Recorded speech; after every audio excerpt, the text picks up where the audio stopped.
오늘은 추수감사주일입니다. 우리가 살아가고 있는 이 시대에 추수감사주일이 어떤 의미인지 지난주에 칼럼에서 간단하게 설명해 드렸는데, 올 한 해를 돌아보면서 여러분들 안에 하나님께서 부어주신 그 은혜에 대해서 감사한 마음을 이 예배 시간에 온전하게 주님 앞에 올려드릴 수 있었으면 좋겠습니다. 여러분들은 삶 속에서 얼마나 자주 하나님께 감사하고 또 다른 사람들에게 감사하고 있습니까? 제가 이 질문을 여러분들에게 드리는 이유는 감사주일이 다가올 때마다 이 질문을 저에게 하고 있거든요. 너는 얼마나 자주 하나님께 감사하니? 사람들에게 얼마나 자주 감사하고 있니? 여러분, 이 질문을 저에게 던져보면 저는 늘 항상 자주 습관적으로 감사하는 사람은 아닌 것 같습니다. 여러분, 같은 노예 아주 한참 선배이신 목사님 중에 감사가 목회 철학이신 분이 있습니다.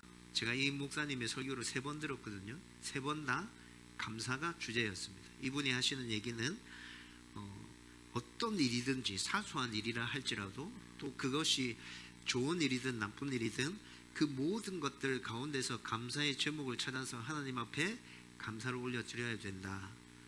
그렇게 감사의 삶을 살아가다 보면 계속해서 좋은 일들이 생겨나서 좋은 일들로 감사하는 일들이 더 많아질 거다. 이 목사님의 설교 핵심이 그거였습니다. 3번 다 그런 설교들이었습니다. 도미숙 집사님이 하루에 5-6가지의 감사를 회사분들과 함께 항상 나누고 있다는 것 알고 있습니다. 그런데 좀 전에 말씀드렸던 것처럼 저는 선배 목사님처럼 도미숙 집사님처럼 습관적으로 항상 늘 사소한 일에도 감사하지는 않는 것 같다는 것이죠. 여러분, 제가 이렇게 또 말씀드리면 우리 목사님은 감사하지 않는구나 이렇게 단정지어서 생각하는 분들 계실 텐데, 그렇진 않습니다. 여러분, 개척하고 4년 지나오면서 제 안에 얼마나 많은 감사들이 있었겠습니까? 매일 아침에 기도할 때 하나님께 베풀어 주신 은혜가 크게 다가올 때 감사하죠. 제가 기도하고 있는 것, 개인적인 문제든 여러분들에게 기도 부탁받은 것이든 기도하고 난 이후에 응답되어진 것이 확인되어지면 감사하죠. 감사 안 할 수가 없잖아요. 그렇죠? 매주 월요일 가덕도에 있는 거제도 휴게소에 가서 찬양을 들으며 하나님과 아주 좋은 시간들 가진다 그랬죠. 매주 월요일날 그렇게 찬양 들으면서 이것저것 생각하다 보면 자연스럽게 감사가 됩니다. 그런데 항상 늘 모든 일에 있어서 습관적으로 감사하지는 않더라는 것이죠. 여러분, 제가 생각할 때는 대부분의 성도들이 아마 저와 비슷한 생활을 하고 있지 않을까? 감사와 관련해서 매일매일 감사를 습관적으로 하고 있는 성도들은 굉장히 드물 것 같은데, 혼자 이런 생각을 해봤습니다. 지금 확인하고 싶은 충동이 확 일어나는데 이거 확인했다가 잘못되면 저만 이상해지죠. 스스로 답해 보십시오. 확인하지 않겠습니다. 아무튼 이번 추수감사주일에 감사 설교를 어떻게 하면 될까 좀 잠깐 고민하고 생각하다가 오늘 본문이 딱 떠올랐어요. 그리고 이 본문을 묵상하던 중에 감사가 믿음의 완성이구나 라는 것들을 깨닫게 되었습니다. 여러분, 그러고 난 다음에 다른 목사님들은 추수감사주일 설교를 어떤 본문을 가지고 했을까 궁금증이 생겨서 인터넷에다가 검색해 봤습니다. 그랬더니 이름만 대면 우리 모두가 다 알고 있는 대형교회 목사님께서 지난달 10월 둘째 주에 이 본문, 이 똑같은 제목을 가지고 설교를 하셨더라고요. 제가 안 찾아볼 걸 괜히 찾아봤다. 왜 찾아봤을까? 그냥 할 걸. 이런 생각이 들었어요.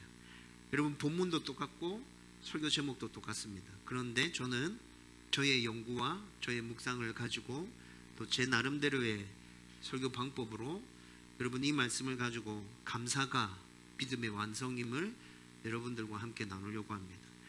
여러분, 이 말씀 나누고 난 다음에 정말 저와 여러분들 모두 다 습관적으로 항상 늘 감사하는 하나님의 백성들 되었으면 좋겠습니다. 여러분, 오늘 본문은 예수님이 십자가를 지기 위해서 지금 예루살렘으로 올라가시는 중에 사마리아와 갈릴리 사이를 지나가시다가 어느 한 마을에서 일어난 사건을 기록하고 있습니다. 여러분 11절에서 13절 말씀을 보면 예수님이 마을에 들어섰을 때 그 마을 외곽에서 살던 나병 환자 10명이 예수님을 알아보고 자신들을 불쌍히 여겨달라고 부르짖고 있습니다. 여러분 이 당시에 나병, 우리에게 문둥병이라고 잘 알려져 있는 이 병은 전염성이 아주 강했고 마땅한 치료법이 없어서 굉장히 무서운 병이었습니다. 여러분 지금 온 세상이 코로나 때문에 아파하고 힘들어하고 있기 때문에 전염병이 얼마나 무서운지 우리가 지금 절감하고 있잖아요. 여러분 더구나 이 당시는 병의 근원적인 치료 방법은 둘째치고라도 나타나는 증상에 따라서 치료하는 방법조차도 없었습니다. 여러분 이것뿐만이 아니라 레위기에 나병을 어떻게 얘기하고 있죠? 레위기에서 하나님은 거룩하시고 하나님께 나아가는 그의 백성도 거룩해야 하는데 흠이 있으면 절대 안 돼 라고 말하면서 특별히 나병에 대해서 언급해 주고 있죠. 거룩하신 하나님 앞에 나아갈 때 우리에게 흠집을 내는 몸의 유출이 아주 다양하면서도 굉장히 심하게 일어나는 병이 바로 나병이었어요. 그래서 심각할 정도로 부정하다라고 성경에서 계속 얘기하고 있죠. 나병 걸린 사람을 성경이 계속 부정하다고 얘기하고 있다고요. 여러분 이런 이유로 나병에 걸린 사람은 마을을 벗어나서 따로 살았는데 여러분 그런데 이들도 먹고 살아야 하잖아요.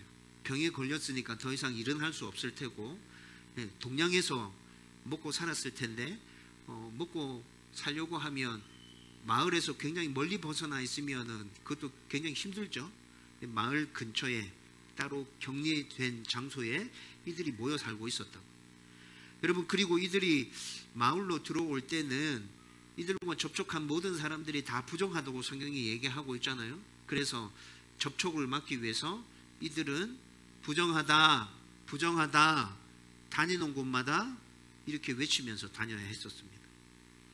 여러분 이렇게 외치지 않으면 어떤 일이 일어나요? 신명기 25장 3절 말씀 보면 40에서 하나 감한 태형을 맞아야 했었습니다. 야 이거 진짜 너무 심하다.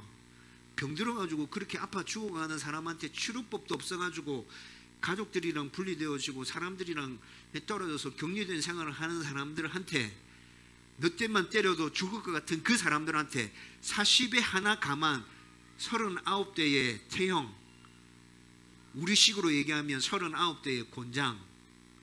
여러분 이거 맞으면 살아남을 수 있는 나병 환자들이 있었겠어요? 굉장히 심한 것 같죠.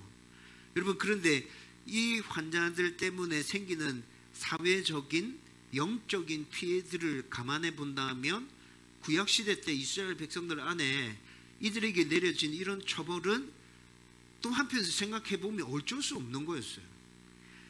여러분 이것뿐만이 아니라 나병이 생기는 원인들을 사람들이 뭐라 생각한 줄 아세요? 나병이 왜 걸리냐? 하나님께 죄 지어서. 아유 저거 도대체 하나님께 얼만큼 죄를 지었길래 저런 병이 생겨 저게. 이런 생각들이 사람들 가운데 팽배해져 있었어요. 그래서 나병이 걸리면 가족들조차도 그 가족과 가까이 하지 않으려고 했죠. 사람들의 인식이 죄를 지었기 때문에 저 병이 걸렸다는 게 있기 때문에 우리 가족 구성원 안에 그런 환자가 생겨났다는 걸 소문이 나면 굉장히 힘들어지겠죠. 가족 전체가. 여러분 이런 분위기였어요. 여러분 종합해서 말씀드리면 나병의 원인과 증상과 그 전염성이 모든 사람에게 혐오스럽게 여겨질 만큼 굉장히 심각한 병이었고 이 병에 걸린 사람들은 사람 이하의 취급을 받았고 또 이 병에 걸린 사람들이 접근해 올 때 심할 때는 돌을 던져서 그들을 몰아냈단 말이에요. 여러분 그런데 이들도 가끔 마을에 들려서 동냥하면서 먹고 살았다고 했죠. 마을에 들어갈 때가 있었어요. 부정하다 부정하다 이렇게 외치면서 마을에 들어갑니다. 그런데 그렇게 마을에 가끔 들어갈 때마다 사람들이 모여서 수군거리는 것들이 들려오기 시작하는데 뭐 예수와 관련된 이야기를 하고 있는 것 같아요. 여기 가도 예수에 대한 이야기고 저기 가도 예수에 대한 이야기고, 특별히 예수님이 다른 마을에서 엄청난 기적을 행했을 때는 마을에 들어갔을 때 그런 소식들이 더 많이 들려오는 거예요. 여러분, 그런데 그 예수님이 오늘 자기들의 눈앞에 자기들이 살았던 그 마을에 지금 지나가고 계시는 겁니다. 여러분, 이 나병 환자들에게 있어서 그 예수님이 지나가신다는 것을 알았을 때 어떤 마음이었을까요? 천금과 같은 기회가 찾아왔다. 이 기회를 놓치면 나는 진짜 더 이상 소망이 없어. 나는 이대로 죽어야 돼. 여러분, 이런 마음들이 생기지 않았을까요? 여러분, 기회를 사람의 생김새에 비유해서 표현한 이야기 알고 계십니까? 기회라는 놈이 있습니다. 이 기회라는 놈의 앞머리는 머리가 굉장히 풍성하죠. 그런데 뒷머리는 어떻게 돼 있어요? 대머리예요. 여러분, 이게 무엇을 이야기해 주는 거예요? 기회는 올 때 잡아야 된다. 지나가고 난 다음에 잡으려고 하면 안 잡혀. 그러니까 기회가 왔다고 느껴질 때는 최면 같은 거 필요 없어. 그냥 다리를 놓고 어떤 수단과 방법을 동원해서든지 그 기회를 잡아야 돼 라는 게 이 기회의 생김새를 표현한 이 비유에서 잘 드러나고 있죠. 여러분, 나병 환자들도 단번에 알았을 거예요. 기회가 찾아왔구나. 내가 이 기회를 잡아야 되구나. 만약에 오늘 이 기회를 놓치면 나는 죽는다. 여러분, 이들이 이런 직감을 하고 온 힘을 다해서 예수님께 부르짖고 있습니다. 12절과 13절 말씀에 보면 멀리 서서 이렇게 얘기합니다. 가까이 다가갈 수 없다고 했죠. 가까이 다가갈 수는 없었지만 예수님이 지나간다는 걸 알았습니다. 멀리 서서 온 힘을 다 짜내서 소리 지릅니다. 예수 선생님이여, 우리를 불쌍히 여겨주소서. 여러분, 상상해 보십시오. 이들이 지금 얼마나 목이 터져라 이렇게 외쳤을까요? 여러분, 이 외침 안에 이들의 바람이 얼마나 간절하게 담겨져 있었을까요?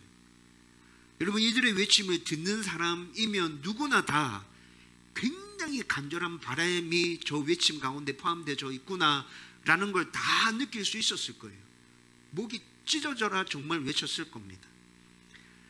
여러분, 그런데 이 말씀을 헬라어로 쭉 살펴보면 이 외침 안에 예수님께서 자기를 낫게 할 수 있다는 믿음이 포함되어져 있다는 것이 드러납니다.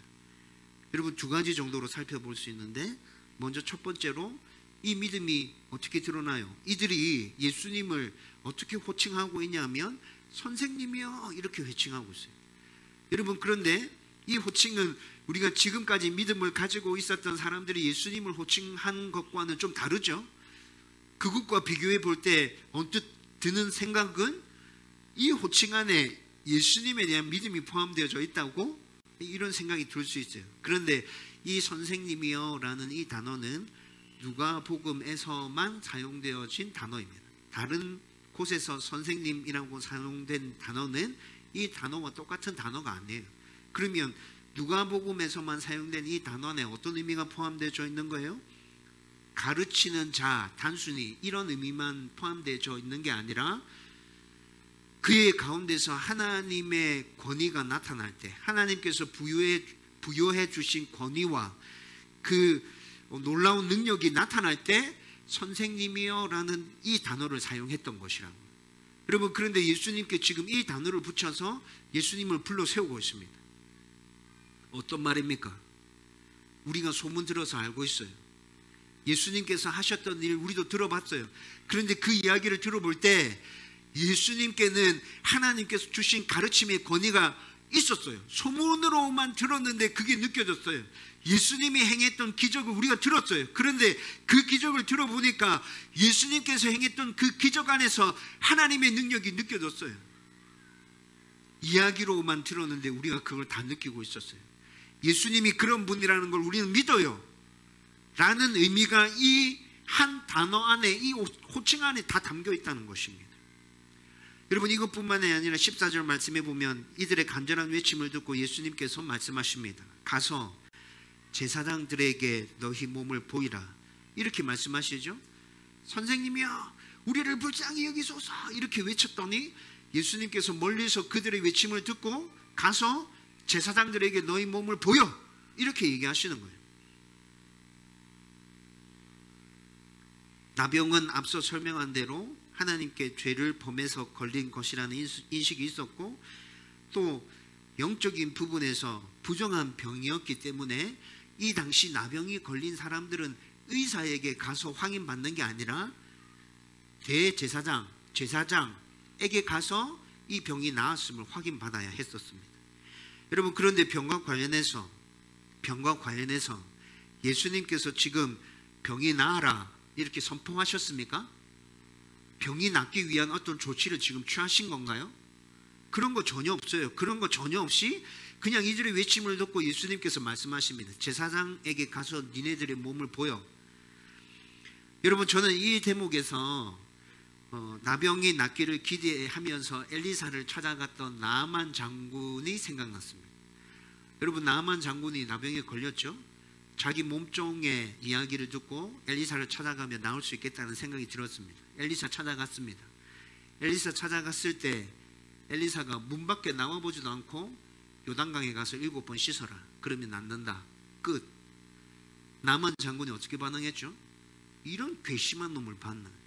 지가 지금 내가 누군 줄 알고 나와가지고 적어도 기도 한번 해주고 뭐 이렇게 치료라도 좀 해주고 난 다음에 요단강에 가서 씻으라 하면 모르겠는데 코빼기도 안 보이고 지금 나한테 요단강에 가서 씻으라고? 죄송합니다. 이런 표현 써서 제일 정확한 표현인 것 같습니다. 아나뽕이라 이놈 새끼야. 그냥 갈란다 이러고 이제 돌아서 가는 거죠. 예? 여러분 나만 장군의 상황이 진짜 그랬지 않습니까? 여러분 몸종이 다시 설득해서 그래 여기까지 왔으니까 한번 가보자 이래서 요단강에서 씻고 깨끗함을 낳았죠. 여러분 그런데 지금 이 상황이 그 상황과 똑 닮았다고요. 여러분 14절에 나타난 이 예수님의 말씀을 나병에 걸린 이 환자들은 쉽게 받아들일 수 있었을까요? 여러분 적어도 예수님께서 병의 치유를 선포하시면서 병이 완전히 나았거나 아니면 병이 조금 낫는 듯한 느낌이라도 있어야 제사장에게 가라 하실 때 가다 보면 낫겠구나 라는 마음을 가지고 갈 수 있을 것 같지 않습니까? 아무 증상이 나타나지 않았어요. 낫는 것 같은 증상이 나타나지 않았다고요. 그대로였다고요. 그런데 이들이 지금 어떻게 하고 있죠? 제사장에게 가서 네 몸을 보이라 할 때 이들은 즉시 돌아서서 제사장에게로 향하고 있습니다. 여러분 이걸 뭐를 보여주고 있는 거예요? 예수님 말씀하시면 됐다 끝났다 우리 낫는다 이제 제사장한테 가면 된다. 여러분 이 믿음이 이 10명의 나병 환자들 가운데 다 있었다고요. 토를 달지 않아요. 여러분 즉시라는 그런 말씀이 오늘 우리 한글에도 등장하지 않고 헬라어 말씀에도 그런 말은 등장하지 않아요. 그런데 제가 상상해 볼 때 이들은 예수님의 말이 선포되어졌을 때 바로 돌아서서 제사장들에게로 향했을 것입니다. 여러분 이들의 이 믿음이 얼마나 대단한 믿음인지 짐작되십니까? 여러분 저와 여러분들 가운데 이 정도의 믿음만 있다 하더라도 세상을 뒤집어 놓을 수 있을 것 같습니다. 하나님이 살아계시고 우리의 좋으신 아버지 되신다는 것 이 정도의 믿음만 있어도 우리는 세상 가운데 선포할 수 있을 것 같습니다. 저와 여러분들 가운데 이런 믿음이 생겨나기를 주님의 이름으로 축원드립니다. 여러분 그런데 방금 살펴본 10명의 나병 환자들의 믿음만으로도 진짜 엄청나죠? 근데 예수님은 믿음이 여기서 끝나는 게 아니야 라고 뒤에 이어지는 이야기를 통해서 계속 우리에게 보여주십니다. 니네들 보기에는 이런 믿음만 있어도 진짜 대단하지. 그런데 이 믿음이 끝나는 게 아니야. 여기보다도 한 단계 더 발전된 믿음이 있어. 그 이어지는 이야기가 보여주고 있다는 거죠. 14절 뒷부분의 말씀을 보면 이런 엄청난 믿음을 가지고 있었던 이 나병 환자들이 제사장들에게로 향하면서 자신의 몸이 나았다는 걸 알게 되었습니다. 그리고 이어지는 15절 말씀 보면 그 중에 한 사람이 자기가 나은 것을 보고 큰 소리로 하나님께 영광을 돌리며 돌아와 이렇게 말씀합니다. 여러분 이 말씀은 10명 모두 제사장에게 가는 도중에 나았는데 이를 확인하고 막 엄청나게 기뻐하면서 제사장에게 자기들의 몸을 보이기 위해서, 나았음을 확인받기 위해서 9명은 제사장에게로 그냥 가버렸고, 나머지 한 사람이 내가 낳은 것이 예수님께 있었던 그 하나님의 능력과 그 하나님의 은혜가 나의 가운데 임해서 내가 낳게 되었구나, 예수님이 정말 엄청난 분이셨구나 라는 걸 깨닫고 한 명만 다시 예수님께 돌아왔다는 것입니다. 여러분, 그리고 16절 말씀을 보면 예수님의 발 아래 엎드려 감사했다고 말씀하고 있죠. 여러분, 그런데 이 말씀도 헬라어로 살펴보면 얼굴이 땅바닥에 닿도록 납작하게 엎드려서 지금 예수님 앞에 그런 모양으로 있는 거예요. 여러분, 사람이 보통 이렇게 납작 엎드릴 때는 상대방이 엄청난 권위가 있거나 엄청난 권력을 가지고 있는 사람, 혹은 신적인 권위가 있다고 느껴질 때 그 사람 앞에서 이런 행동을 취하게 됩니다. 여러분, 지금 돌아온 이 사람이 알게 되었고 느끼고 있는 건 뭡니까? 이분은 사람이 아니구나. 이분이 하나님에게서만 나타나는 그 능력으로 나를 고쳤다면 이분이 하나님이시구나, 틀림없다. 여러분, 그 고백을 담아서 하나님만 받으실 수 있는 영광과 감사와 존귀를 바닥에 납작 엎드려서 예수님께 그 모든 것들을 올려드리고 있다는 것입니다. 여러분, 이 사람의 이런 모습을 보니까 이 사람이 정말 예수님이 하나님이시라는 것을 깨달은 게 분명하구나 라는 게 보입니까? 네, 그렇죠. 그 모든 마음이 이 사람이 했던 그 행동 하나에서 다 나타나고 있는 거예요. 여러분, 아마 이 사람에게 어떤 일이 일어났는지 모르는 사람이 지금 이 장면을 보고 있으면 저 사람이 지금 왜 저렇게 바닥에 납작 엎드려가지고 저렇게 하고 있지? 조금 알고 있는 사람이라면 하나님만이 받으실 수 있는 그 경배와 그 영광을 지금 저 사람이, 예수가 뭐라고 예수한테 지금 저러고 있냐, 여러분, 이런 생각이 들겠죠? 그런데 예수님을 통해서 임하는 그 하나님의 은혜와 능력을 온전히 다 경험한 사람이라면 이분이 하나님이다. 여러분, 이렇게 하는 데 있어서 주저함이 있었겠어요? 주저함이 없죠. 여러분, 그리고 난 다음에 16절 말씀 뒷부분에 보면 이렇게 감사를 표현한 사람은 누구라고요? 사마리아인이라고 말씀하고 있습니다. 여러분, 10명 중에 한 사람이 사마리아인이었다고 말하고 있어요. 그러면 나머지 9사람은 유대인이라는 걸 지금 얘기하고 있는 거죠. 그렇죠? 나머지 9명은 유대인이었어요. 우리가 잘 알고 있는 대로 BC 722년에 앗술에 의해서 북이스라엘이 망하고 북이스라엘의 수도였던 사마리아에 앗수르인들이 혼합 정책을 펼침으로 인해서 사마리아인들은 다 혼혈인이 되어버렸습니다. 이뿐만이 아니라 혼합적 정책을 펼칠 때 이방에서 들어온 그 외국 사람들이 가지고 온 그 우상들 때문에, 본래 북이스라엘은 우상 숭배를 하는 나라였지만 우상 숭배가 더 심각해졌어요. 여러분, 유대인들은 선민이라는 자부심으로 혈통을 중시하고 또 하나님께서 금하신 우상 숭배를 하는 거 되게 싫어했죠. 그래서 사마리아인들을 이방인들과 똑같이 짐승 취급을 했고 그들에게는 절대로 구원이 임하지 않는다고 이들은 확신하고 있었습니다. 여러분, 그런데 실상 유대인들의 모습은 어땠습니까? 유대인들의 모습은 그 내면 안에 자기들이 생각하는 그 우상은 아니고 다른 종류의 우상, 돈, 명예, 권력, 이런 우상들로 가득 차 있었죠. 그리고 우상들로 가득 차 있으면서 온갖 죄악들이 이들을 뒤덮고 있었어요. 예수님이 이런 모습들에 대해서 유대인들에게 계속 지적하시면서 비판하시잖아요. 그런데 오늘 말씀을 보면 여기서도 예수님의 비판이 틀리지 않았구나라는 것들을 다시 확인하게 됩니다. 여러분, 만약에 9명의 유대인 나병 환자들도 예수님께 대해서 아, 이분이 하나님이시구나 라는 것들을 분명히 깨달았겠죠. 그렇죠? 그런데 이들에게 하나님에 대한 정확한 믿음이 있었다면 그것을 깨닫는 순간에 어떻게 했을까요? 사마리아인처럼 다시 예수님에게로 돌아왔겠죠. 왜냐하면 이런 기적으로 나병이 깨끗이 낫게 하실 수 있는 분은 누구밖에 없어요? 하나님밖에 없어요. 예수님께서 이 병을 낫게 하셨다면 예수님은 하나님의 아들이 분명히 맞아요. 예수님은 하나님이세요. 여러분, 9명의 유대인 나병 환자들이 이 사실을 몰랐을까요? 알았을 거예요. 머리로는 알고 있어요. 유대인의 신앙교육이 얼마나 철저한지 우리는 잘 알고 있지 않습니까? 여러분, 비록 지금 이들이 나병 환자지만 이들도 유대인으로서 어릴 때는 굉장히 철저하게 하나님에 대한 신앙 교육들을 받으면서 자라났을 겁니다. 하나님 잘 알고 있었고 예수님에게서 하나님의 권위가 나타났다는 것을 알고 있었어요. 경험했어요.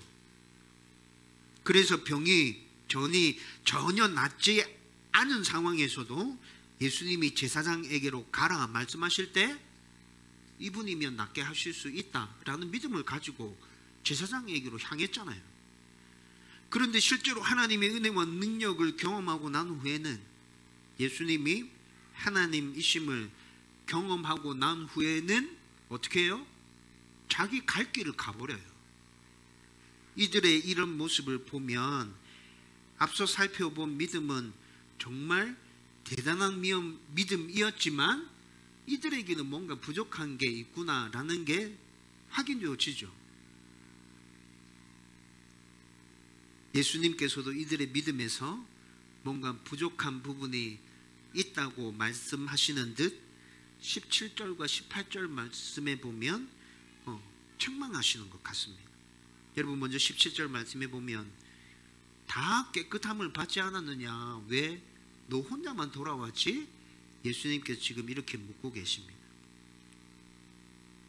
여러분, 이 물음 안에는 어떤 의미가 포함되어 있는 거예요? 어떤 의미가 포함되어 있죠? 은혜를 덧입어서 나음을 입었으면 당연히 돌아와서 감사해야지. 하나님께서 받으셔야 되는 그 합당한 영광을 하나님께 올려드려야지. 니네들 가운데 그런 믿음이 있었잖아. 내가 가라고 말했을 때 아무 증상이 나타나지 않았음에도 불구하고 니네들은 제사장 얘기로 갔잖아. 믿음이 있었잖아.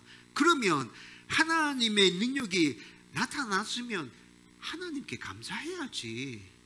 여러분, 이 의미가 담겨져 있잖아요. 그렇죠? 여러분, 우리가 어떤 큰 일을 경험했을 때 그 일 가운데 하나님이 역사하시고 하나님께서 우리에게 은혜 베풀어 주셨음이 분명하게 느껴졌어요. 그러면 그것으로 끝나는 것이 아니라 그 일에 대해서 하나님께 감사하고 하나님께서 받으셔야 되는 합당한 영광을 올려드리는 것이 참 믿음이라는 것입니다. 이것이 믿음의 완성이라는 것을 예수님은 지금 오늘 말씀을 통해서 보여주고 계시는 거예요. 여러분, 이것은 우리가 이 땅에서 살아가는 하나님께 영광이라는 목적과도 부합되는 것입니다. 그렇죠? 하나님께서는 우리에게 이 세상을 살면서 모든 것을 통해서 하나님께 영광을 올려드려라 이렇게 말씀하잖아요. 그런데 우리에게 하나님께서 은혜를 베풀어 주셔서 일어난 모든 일에 대해서 최종적으로 하나님께 감사하고 하나님께서 받으셔야 되는 합당한 영광을 올려드리는 것, 그것은 우리가 삶을 살아가는 인생의 목적과도 틀림없이 부합하는 것이라고요. 그런데 9명의 유대인 나병 환자들은 믿음이 있었지만 그 믿음은 자기들의 병이 나을 수 있는 정도의 믿음이었고, 그 믿음 이후에 삶의 목적에 합당하게 하나님께 온전한 영광을 올려드리는 믿음에까지 발전하지 못했다는 것입니다. 그러면서 18절 말씀에 예수님께서 이 이방인 외에는 하나님께 영광을 돌리러 돌아온 자가 없느냐라고 말씀하시면서 그렇게 최종적인 믿음에까지 도달해야 돼라는 이 가르침을 돌려서 이렇게 말씀하고 계시다는 것이죠. 그러면서 19절에 진짜 믿음, 완성된 믿음이 있는 사람에게 어떤 일이 일어나는지에 대해서 보여주고 계십니다. 예수님은 하나님께 감사하고 영광을 올려드린 이 사마리아인에게 19절 말씀에 구원이 임했다고 선포하고 있습니다. 여러분, 예수님께서 이렇게 하신 것은 복음서 다른 곳에서도 가끔 발견할 수 있습니다. 누가복음 8장에 보면 12해 동안 혈루증을 앓았던 여인에게 구원이 임했다고 선포하셨습니다. 그리고 마가복음 10장에서 소경 거지 바디메오에게도 구원이 임했다고 선포하셨습니다. 그런데 그때 선포하신 구원과 오늘 본문에 나타난 구원의 선포는 약간 다릅니다. 여러분, 그때는 죄로부터 구원을 받았다라는 의미도 포함되어져 있었지만 그것보다는 질병에서 노임을 받았다, 질병에서 구원을 받았다는 의미가 강하게 구원을 선포하셨습니다. 근데 오늘 19절 말씀의 구원 선포는 영혼이 구원받았다는 의미가 더 강하게 부각되어져 있습니다. 왜 그렇습니까? 여러분, 지금 이 나병은 질병은 이미 나았어요. 제사장에게 자기 몸 보이러 가는 동안에 병은 이미 깨끗하게 나았다고요. 그렇죠? 질병으로부터 노임을 받았어요. 구원받았어요. 그걸 알고 난 다음에 지금 예수님께 감사하기 위해서 다시 돌아왔잖아요. 예수님께서 이 사람에게 또 다시 구원을 선포하고 계시는 거죠. 이런 장면들을 쭉 생각해 보면 뒤에 나타난 구원은 영혼의 구원을 선포하고 계시는 거구나, 우리는 분명하게 알 수 있어요. 나병에서 노임받은 구원은 예수님에게 하나님의 능력과 권위가 있고 이 병을 고칠 수 있다는 믿음을 가지고 있었던 10명 모두가 다 누린 은혜였습니다. 그런데 육체적인 병이 낫는 그 은혜를 넘어서서 영혼이 구원받는 이 놀라운 은혜는 다시 돌아와서 감사하고 하나님께서 받으셔야 될, 예수님이 받으셔야 될 그 합당한 영광을 올려드린 이 사마리아인 한 사람에게만 임한 굉장히 특별한 은혜였습니다. 이것이 진짜 믿음입니다. 여러분, 이것이 완성된 진짜 믿음이라고요. 여러분, 얼마 전에 호산나에서 함께 사역했던 목사님 두 분과 함께 저녁 시간에 교제를 나누던 중에 성도들이 가진 믿음이 자기 생각과 바람에 따라서 많이 왜곡되어 있다는 것에 대해서 이야기를 나누었습니다. 그러면서 한 목사님이 특정 책을 언급하셨어요. 저는 그 책을 읽지 않아서 정확하게 내용이 어떻게 되는지 잘 모르지만 대충의 내용은 알고 있습니다. 그 책 내용은 나는 이렇게 해서 하나님께로부터 물질적인 축복을 받았다, 간증적인 내용을 담고 있는 책입니다. 여러분, 저는 이런 부류의 책을 별로 좋아하지 않습니다. 그래서 읽진 않았는데 성도들 사이에서 이 책이 굉장히 많이 읽혀지고 있다는 것은 알고 있습니다. 여러분, 그러면서 이 목사님이 얘기하려는 것이 무엇인지 충분히 이해했고 또 저도 그 의견에 깊이 공감하고 있습니다. 그래서 제가 여러분들을 위해서 매일 아침에 기도한다고 그랬죠. 여러분들 이름 한 명 한 명 이름 부르면서 기도하고 있어요.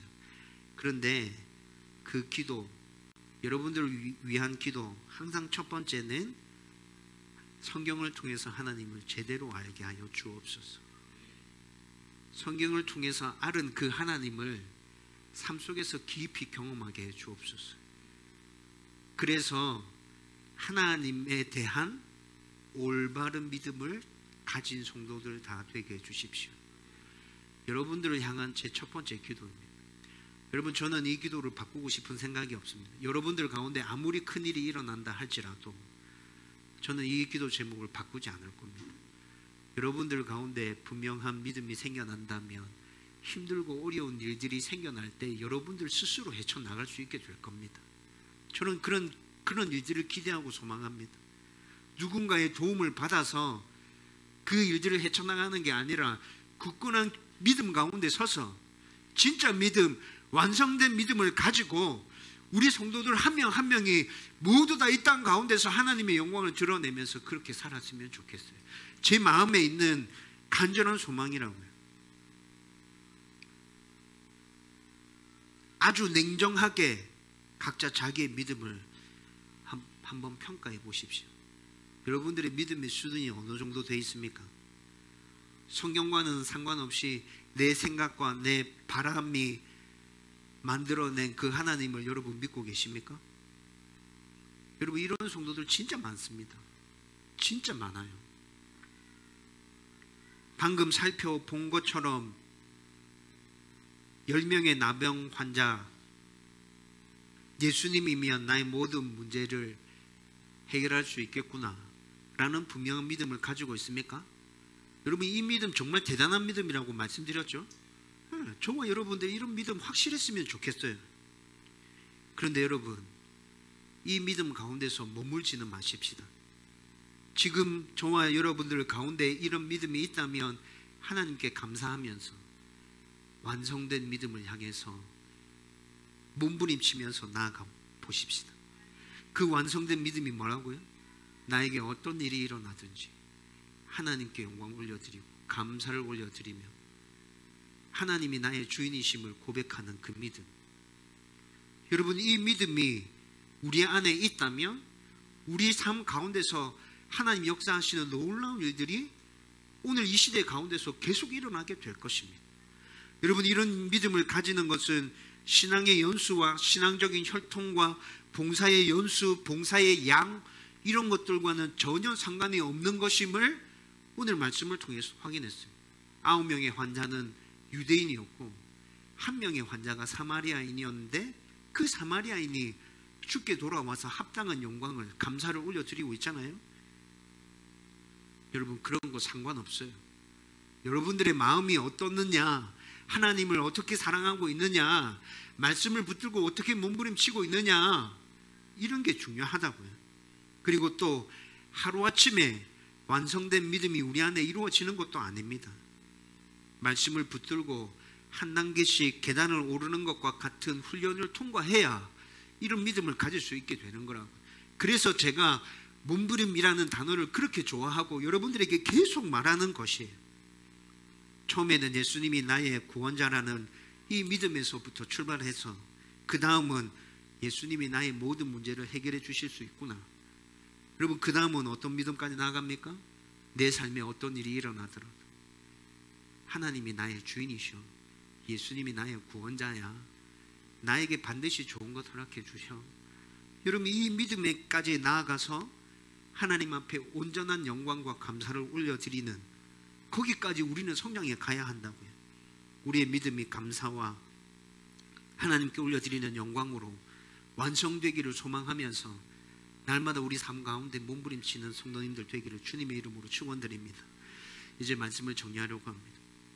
오늘 설교 서론에서 저는 늘 항상 습관적으로 자주 감사하는 성도는 아닌 것 같다 말씀드렸습니다.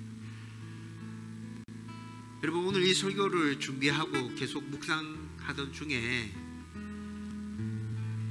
나부터 훈련해야 될 필요가 있을 것 같아요. 그런 생각이 좀 들었습니다. 어떻게 훈련해 볼까 생각하다가 아침에 매일 기도할 때, 기도 처음 시작할 때 하나님 나의 주인이심을 고백하고 선포하고 하나님이 하나님 되심에 대해서 묵상하고 난 다음에 기도한다 그랬죠. 아침에 그렇게 기도할 때 하나님이 하나님 되심에 대해서 묵상하고 난 다음에 바로 감사의 기도를 올려드리자. 의식적으로 생각하고 그렇게 하자. 이거 훈련이다. 해야 된다. 여러분, 지난주에 설교를 준비하면서 제 안에 그런 결단이 있었어요. 지금 아침마다 그렇게 기도하고 있습니다. 오늘도 그렇게 기도했습니다. 여러분, 이렇게 기도하다 보면 습관적으로 늘 항상 모든 일에서 감사하는 것, 지금보다는 훨씬 더 나아지지 않을까요? 제 안에 있는 기대와 소망입니다. 계속 이렇게 할 겁니다. 여러분들에게 권면드립니다. 여러분들도 늘 항상 습관적으로 감사하기 위해서 나름대로의 훈련을 한번 찾아보십시오.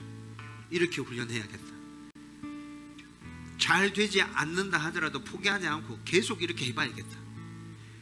여러분, 이런 마음의 결단들이 일어났으면 좋겠어요. 그리고 지금보다 더 많이 감사하고 하나님 앞에 영광 올려드리는 믿음이 완성되어져 있는 그런 하나님의 사람들 되기를 바랍니다. 여러분, 그리고 한 걸음 더 나아가서 모든 성도들이 믿음의 수준들이 다 다르잖아요. 나만 그렇게 나아가는 것이 아니라 우리 성도들 함께 격려하고 세워주면서 함께 끌어주고 밀어주면서 믿음의 훈련들, 감사의 훈련들을 서로 도전하고, 그래서 우리 성도들 전체 다가 믿음이 지금보다 한 단계 더 성장하고 날로 이 믿음이 더 자라가면 좋겠다라는 그 소원을 가지고 함께 몸부림쳐 가보자고. 여러분, 1년 지나고 2년 지나고 3년 지나고 그렇게 세월이 지나고 난 다음에 우리 성도들 모습도 이렇게 쭉 살펴보면 믿음이 자라있구나, 성장해 있구나, 이런 거 느껴지면 얼마나 기쁨이, 감사가 크겠어요. 여러분, 다음번에 추수감사절 맞이할 때는 그런 기쁨을 하나님 앞에 좀 올려드렸으면 좋겠어요. 교회 전체적인 그런 기쁨들, 그런 감사들, 저와 여러분들 안에 이런 하나님의 은혜와 축복이 넘쳐나기를 주님의 이름으로 축원합니다.